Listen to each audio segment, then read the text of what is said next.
Maganda rin mga bossing. So sa naghahanap ng van, Toyota ang brand o kaya 15-seater, pampamilya, pannegosyo, ito available tayo mga bossing. Kulay silver na Toyota Commuter 2019 model, 3.0 diesel engine mga boss, no? Yan, naka turbo diesel.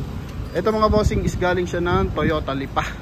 Okay, para sa mga interesado dito, ito na mga bossing. Start muna tayo sa ating front area. Pero pakita natin muna dito. Presentable yan mga boss. All stock lahat ng upuan. Then dito rin. Oh.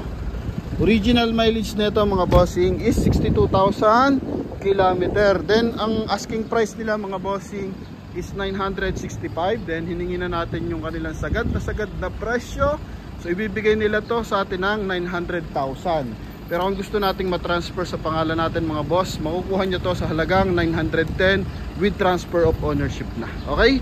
Yan. So silipin natin kung anong malalait natin dito sa ating unit na to mga bossing. Syempre second hand to. May mga minor issue pero sigurado tayo dito. Walang bangga and hindi ito binaha mga boss. Ano? Kaya sa ating mga mahal na viewers and subscribers, so ito na mga boss.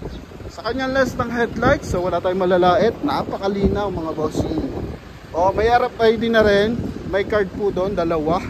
North at saka South. Then coding nito is Tuesday.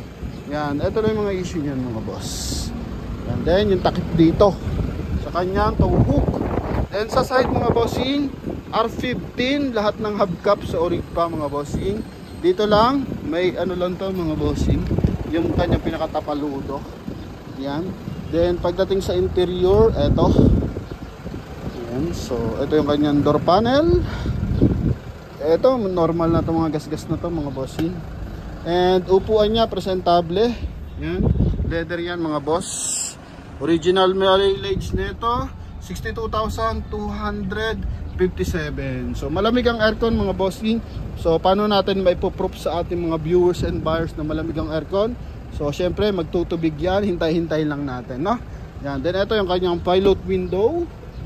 Puta natin ng bahagya. Dito sa side, wala tayong malalait dito mga bossing. May mga retouches din to ng konti, yung mga gasgas ng bahagya. Pero mga minor lang siya mga boss. Yan mga ganito. Okay, so sa taillight, buong buo yung taillight. Walang kabasag-basag. Yan, mga bossing. Window, ganun din. Sticker pa ng Toyota Lipa. Door panel mga boss. So presentable, wala rin tong basag mga bossing. Usually kasi may mga basag, may gasgas lang pero wala siyang basag. Then upuan, ito yung upuan niya, all leather mga bossing and all stock pa siya. So kanyang mga ceiling presentable din. Yan mga boss. Okay. Yan, so wala naman siya mga UP mga bossing, no? Kaya maayos talaga to mga boss. Then laki pa, 965, so 910 na lang. Pagpalagay na natin 910 kasama yung transfer of ownership mga boss. Kasi sagad talaga nila 900, walang transfer of ownership. Yan, so eto mga bossing sa kabilang side, may mga gas-gas dito. So normally lang naman yan. Pero sa kanyang ano mga boss, wala naman po. Sa kanyang steel rim. So naka-steel rim pa naman siya mga bossing, no? May makapal pang gulong, oh. 90% tread life pa siya. Yan. Then, ito may pilot window din. Yan. Ito naman kabilang side. Responsive ang pintuan. So, pag gantong sliding door, so dapat responsive ang pintuan natin. Okay. So, wala man siya mga kalakalawang sa mga gilid-gilid. Yan. Dito nakalagay yung kanyang jack. I think. Yan. So, yan yan. Yung kanyang jack, oh. Yan. Yung mga singit-singit. So, malilinis din naman mga boss. Balik lang natin. Upuan niya, so wala mga punit. Yan. Pati yung kanya mga headrest. So wala naman siya mga punit mga bossing.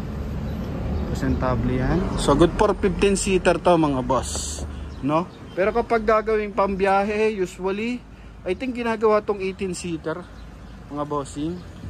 Aircon, maayos ang aircon mga boss. So yun nga sabi ko, papaproof natin, no? Para makita ng ating mga viewers and buyers. So dito yan, magtutubig kasi yan mga boss. O yan na pala, no? Yan na mga bossing, oh. Yan, so yun yung proof natin na malamig ang aircon ng ating unit mga bossing. So hindi magtutubig yan pag di malamig yung cooling system. system. Okay? Ayan. So ito, presentable. Silipin natin to mga bossing. Pero sinilip ko yung mga panel, yung mga ilalim. So goods naman siya mga boss. Dashboard niya walang basag mga bossing ha. Gamit niyang tin, so naka 3M dito sa kanyang front windshield mga bossing. Okay. Then dito sa kanyang panel mga boss, silipin natin. Ito mga boss. So, clarado, malinis, maayos ang pagkakagamit sa ating unit mga boss. Yan. So all good siya mga boss. Oh, kaya goods na goods pa rin ang datingan. Yan. So nakaraan nga, nabanggit ko, nagbenta tayo parang 750 pa nakuha. 14 model yon. Pero presentable rin naman kasi yung mga bossing. Pero ito, magkano dadagdag mo? Kung sakasakali mga boss, no? Meron ka ng 2019 model. Ang bentahan na ito mga boss, bigyan ko ng idea. May nagbebenta naman nito ng 1 milyon. Nagbebenta naman ito ng 1,050,000. Yung mga ganon, 1,050,000, 1,030,000, 1 million kalimitan sa agaran. Sa atin nga 965. So yun, sabi ko sagad na nila sa sagad para at least makuha na to mga bossing. Kasi ang dami naghahanap sa atin ng Toyota Commuter. So yun, 900 mga bossing, 910 kasamang transfer. Yan ha. So sa mga interesado, syempre tawag lang sa Promote PH. Pwede kayo mag-message sa ating Facebook page. And syempre, thank you sa ating 479,000 followers sa ating Facebook and 88,000 subscribers sa ating YouTube mga boss. Na? So yan mga boss. Syempre, silipin pala natin yung kanyang engine bay, no? Para ma-proof natin. So open lang natin mga boss. Yan, tanggalin natin ang mga lock. Okay. Ito pala yung kanyang tow hook mga boss. Yan, dalawa, no? Then sa kabilang side.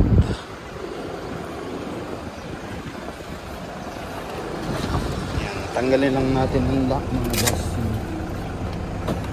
Okay. Lock ka dito.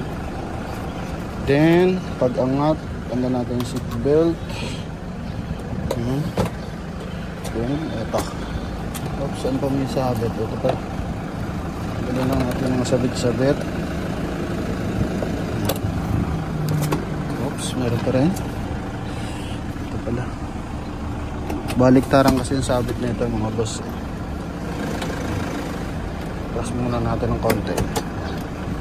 Para at least, basically, market natin mga boss. So eto, silipin lang natin ng mga bilisan ito mga boss. Tukuran lang natin. Oops. Maayos ang makina yan mga boss. Walang kausok-usok, walang katalsik-talsik. Ang ganda ng timing ng engine mga boss. Yan, 3.0 to mga boss. Baon lang natin ng bahagya. Yan. Then ito mga boss, gamit na baterya, syempre Amaron. Amaron battery to mga boss. Okay, so yan, goods to mga boss. Walang mga leakage.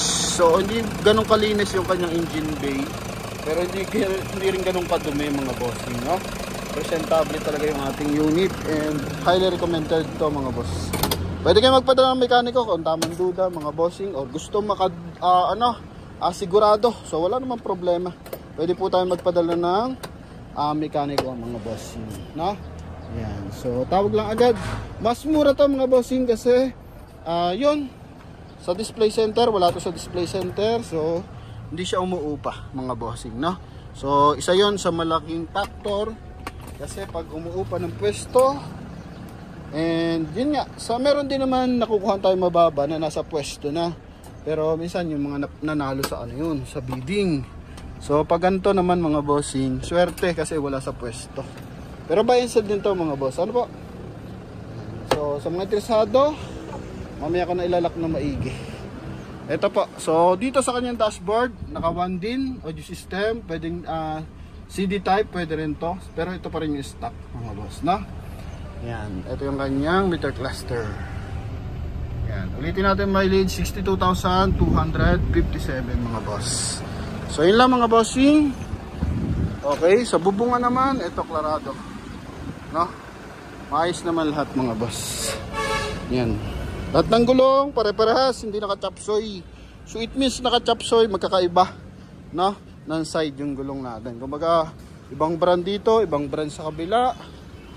Yan. So ito naman is, isang brand mga bossing. Titans ang gamit na gulong, pero makapalang gulong mga boss.